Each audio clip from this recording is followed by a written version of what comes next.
So on Halloween, what do you do? We spend a good amount of money, and we decorate the vehicle, and we just get together and have fun. We had a spin wheel. We had all kinds of games. We were giving away all kinds of, prizes, things like that. We want to see the smiles. We want to give back, just to do something nice, selfless, to not make it about advertising. And all of a sudden, everyone in the community is just out. There's kids out there. There's dogs out there. I feel like we need to get back to that in so many ways. Welcome to The Good Stuff by Brightsided, news without the gloom from the Capital Region and beyond. Hi, welcome, Nick Armstrong. You are the owner of Armstrong Plumbing. Mm-hmm. You're one of few plumbers in the area, and you are a highly sought after individual. Yeah, that's correct. Yes. So tell me about Halloween. Halloween. So, I grew up here on Clinton Street. I was about 5 houses up from the Pink Store. No one really trick-or-treated on the west side growing up. It was all about the east side, and they get it popping over there. They go all out. And those are the memories that I have, and to be a part of that. And I try to be a part of creating those memories for the next generation. It's just hugely important to me. Yeah. So you pull up in your white van that you decorate Wayne's World theme, and inside you have prizes and gifts. Well, and actually, presents. This year we had to set up a table outside. Okay. So there was a bit of coordination. We had a spin wheel. We had all kinds of games. We were giving away all kinds of, prizes, things like that. We obviously had candy, so.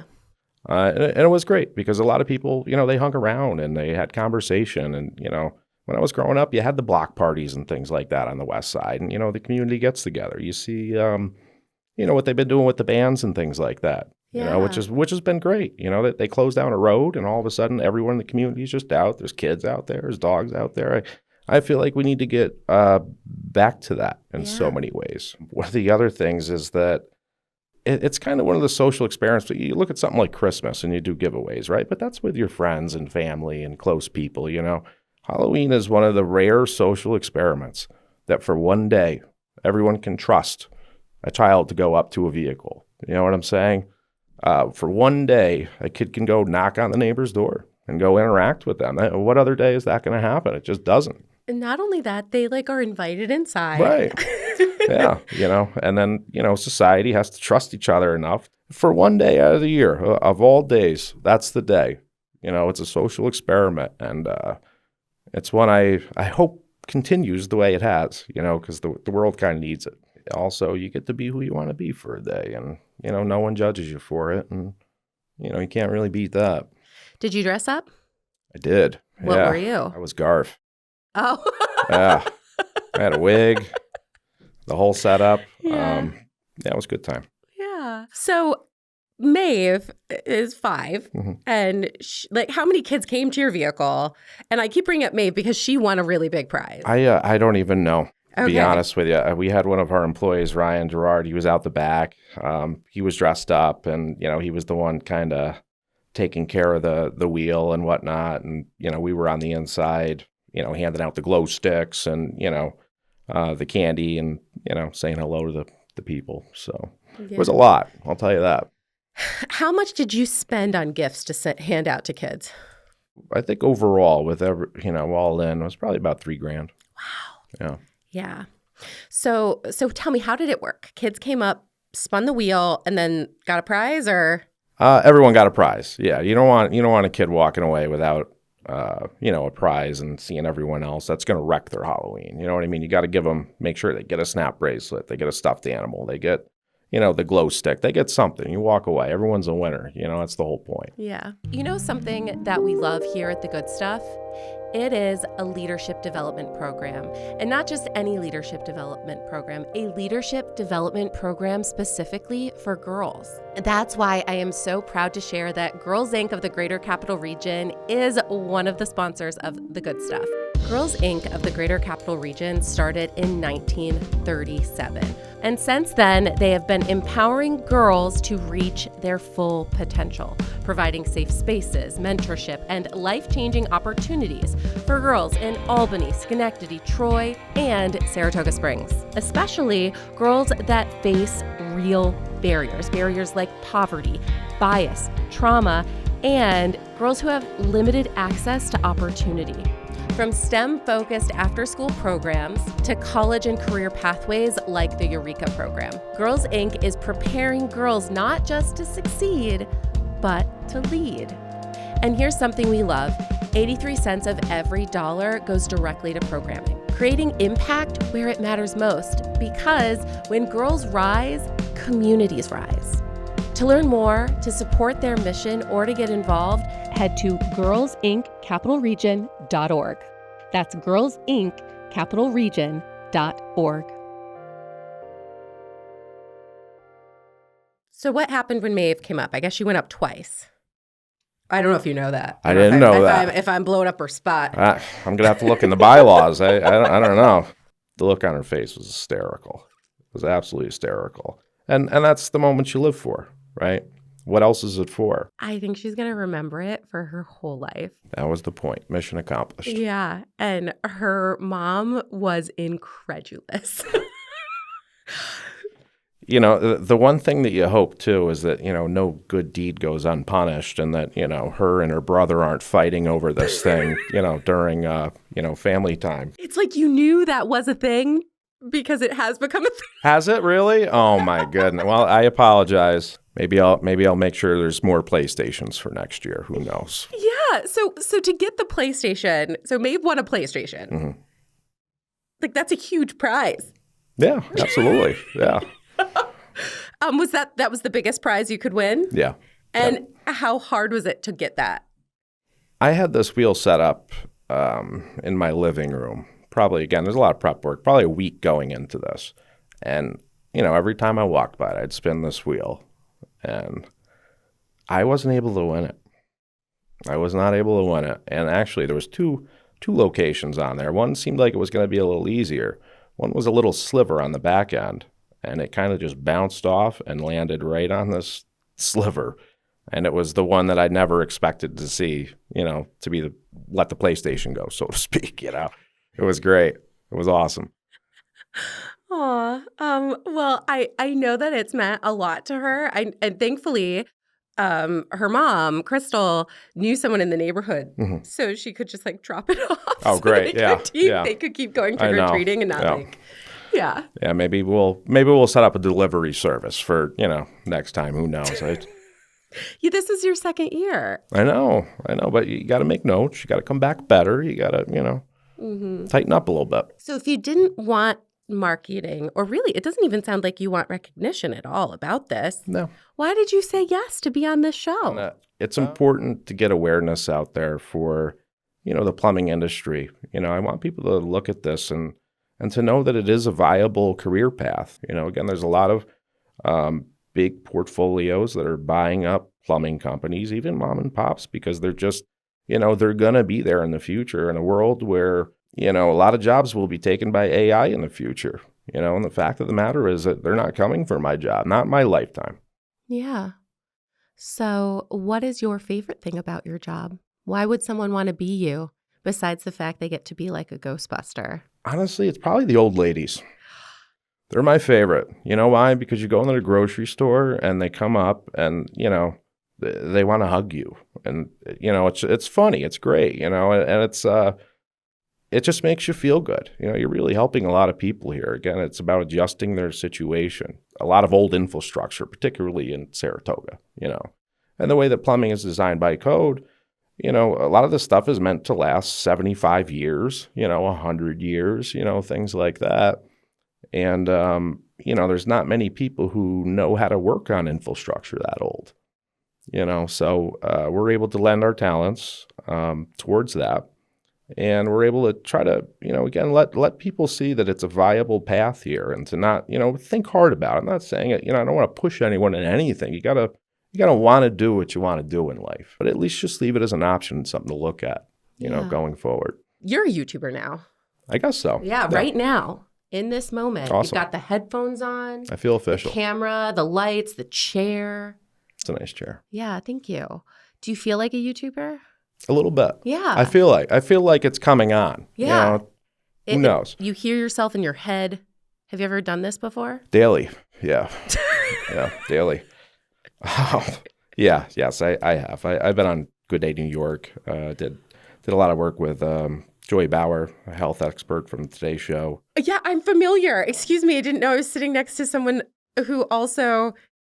I was a YouTuber too. I had You were a How YouTuber. channel. Yeah, all kinds of things. It was a different life ago. So if a child watches this, because my goal is for a child and their parents to watch the good stuff, like how would they get connected?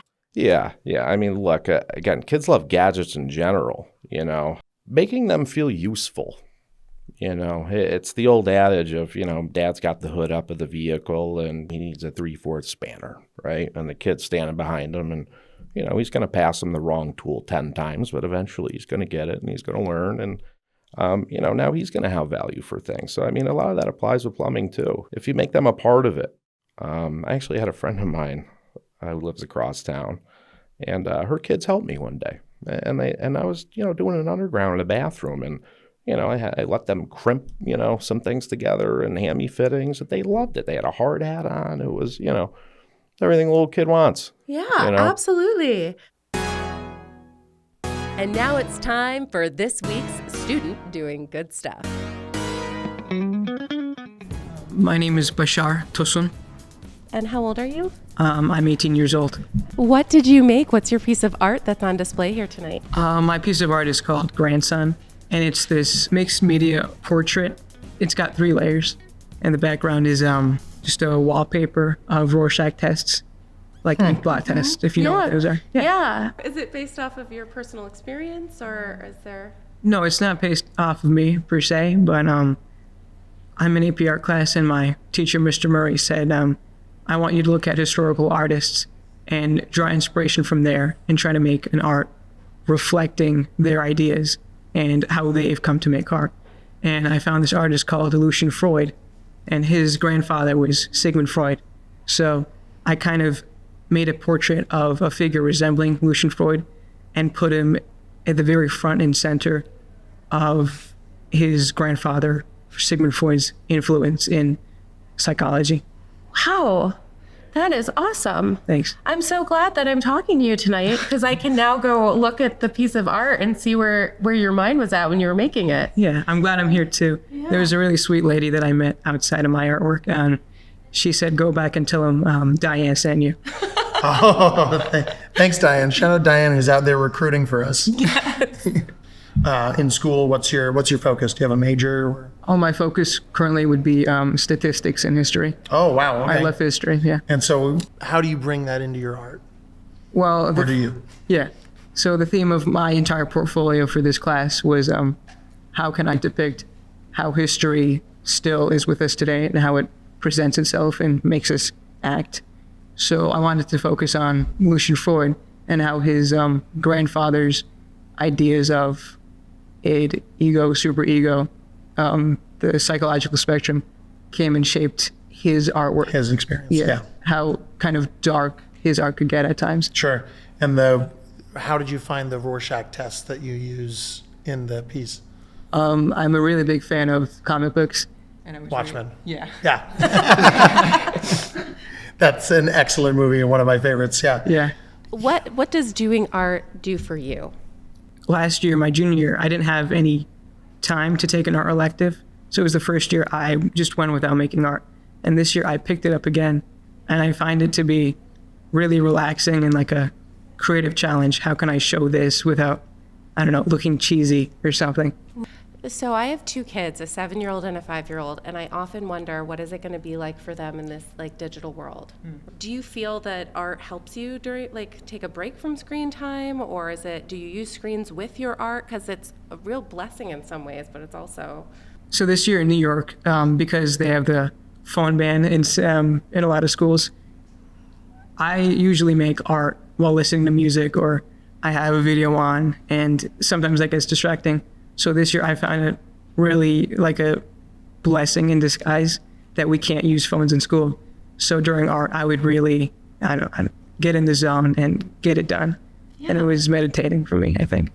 Awesome. Well, thank you so much for sharing. Is there anything else you'd like to say, or anyone in the crowd you want to shout out? I want to shout out my friend Dorian, my family, and Maya. I love you all. Yay. Thank you so much for being here. And now, back to the show.